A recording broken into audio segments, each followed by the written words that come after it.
Bonjour et bienvenue sur Bain d'Arrêt, la chaîne qui aborde la photographie argentique. Aujourd'hui, je vais te parler de développement de films et t'expliquer comment et pourquoi le stand development, appelé en français le développement lent, est un procédé très utile. C'est parti!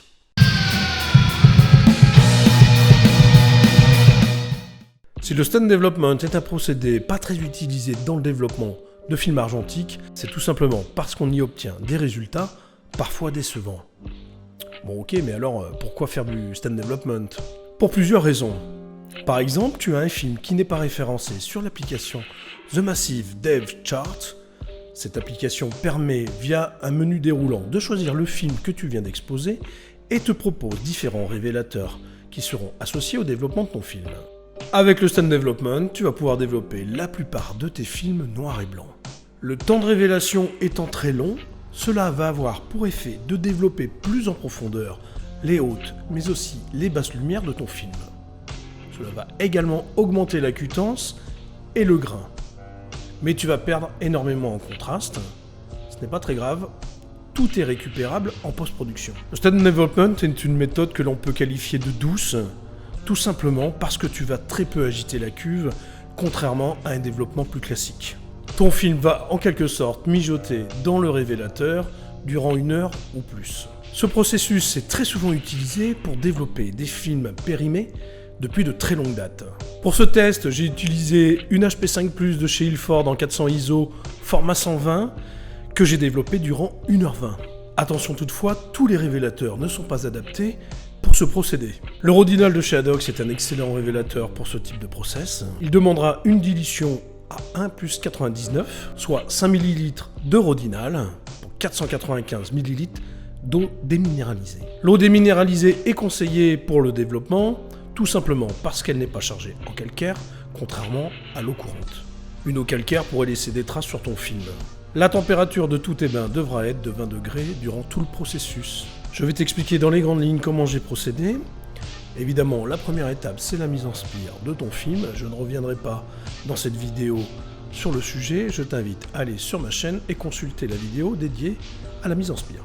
Une fois ton film dans la cuve, prépare tes chimies pour pouvoir les maintenir à 20 degrés dans un bain-marie. Il te faudra préparer le révélateur, bien entendu, mais aussi un bain d'arrêt et un bain avec du fixateur. Prévois également un bain avec un agent mouillant dans lequel tu mettras ton film après rinçage. Pour maintenir toutes ces chimies à 20 degrés, j'utilise une bassine de maçon qui est parfaite pour mes bidons de marque Jobo. Je te conseille de prémouiller le film avec de l'eau déminéralisée pendant 5 minutes, en agitation par retournement de 10 secondes toutes les minutes, et en tapant ta cuve sur un plan 2 fois afin d'évacuer les bulles d'air qui pourraient se déposer sur ta pellicule. À la fin du prémouillage, vide ta cuve et remplis-la avec le révélateur. Retourne doucement ta cuve par retournement lent complet durant 1 minute. Tape-la ensuite plusieurs fois sur le plan afin de faire échapper les bulles d'air. Laisse reposer ta cuve pendant 30 minutes. Au bout de 30 minutes, renouvelle les retournements lents complets durant 1 minute. Tape ensuite ta cuve pour évacuer les bulles d'air. Quand tu arriveras à 1 heure de temps de révélation, renouvelle cette opération. Retournement lent complet pendant 1 minute, taper la cuve pour évacuer les bulles d'air et tu laisseras reposer les 20 dernières minutes. Lorsque le temps de révélation est achevé, vide ta cuve. Personnellement, j'utilise un bidon d'eau déminéralisée vide pour y mettre la chimie. Je l'emporte ensuite à la déchetterie pour le recyclage. Il va falloir maintenant verser le bain d'arrêt dans ta cuve. Agite-la durant 1 minute en retournement lent continu. Conserve ce bain d'arrêt dans un bidon type Rivera. Personnellement, ce bain d'arrêt me fait 3 utilisations. C'est maintenant l'étape du fixateur. J'utilise le rapide fixeur de chez Ilford en retournement de 10 secondes toutes les minutes et en tapant la cuve sur un plan pour l'évacuation des bulles d'air. Je réalise la fixation durant 8 minutes 10.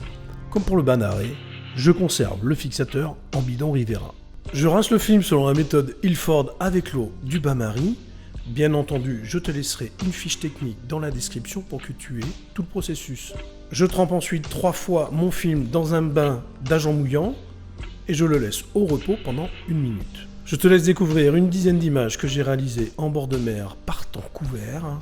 Sur toutes les photos, j'ai utilisé un filtre orange. Le film en sortie de cuve était très peu contrasté, mais le développement lent m'a permis de récupérer de la matière dans les hautes et les basses lumières en post-production.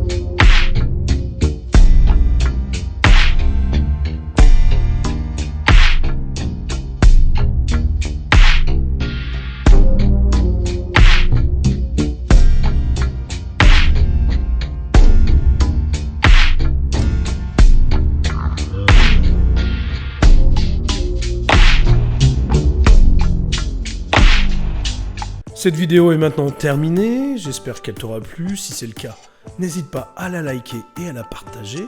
Je t'invite à t'abonner à la chaîne si ce n'est pas fait. Je te dis à bientôt et d'ici là, porte-toi bien. Ciao.